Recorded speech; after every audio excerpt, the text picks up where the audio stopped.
श्री कृष्ण जिस वंशी को धारण करेंगे वो वंशी श्री हनुमान जी का ही अवतार होगी, और उसी वंशी के नाद से समस्त गोपियां आपके पास आएंगी। समझ में आई बात? ये गीता प्रेस गोरखपुर के कल्याण अंक की एक कथा है। वैसे भी वंशी कौन है? महादेव का रूप है,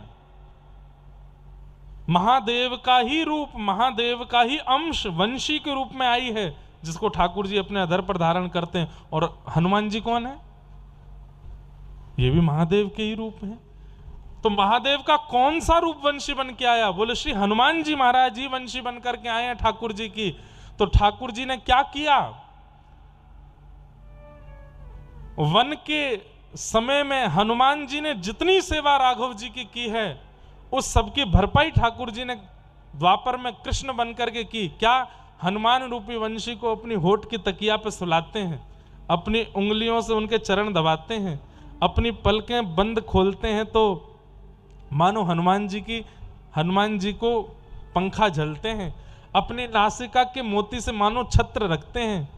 जितनी हनुमान जी ने सेवा की उस सब की मानो पूर्ति कर रहे हैं श्री ठाकुर जी वंशी बजाकर। वंशी कौन है?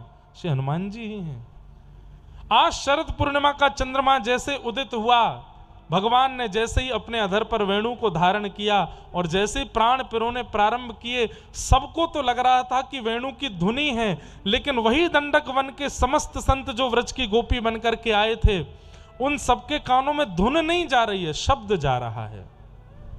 वो धुन के रूप में हनुमान जी ही जा रहे हैं और जाके कान में कह रहे हैं, अरे चल, समय आ गयो तेरो मिलवे को, कब से प्रतीक्षा कर रही है? अरे त्रेता युग की प्रतीक्षा द्वापर में अपूर्ण है वारी है, श्री कृष्ण प्रियतम रूप में तो को मिलवे वारे हैं, जल्दी चल।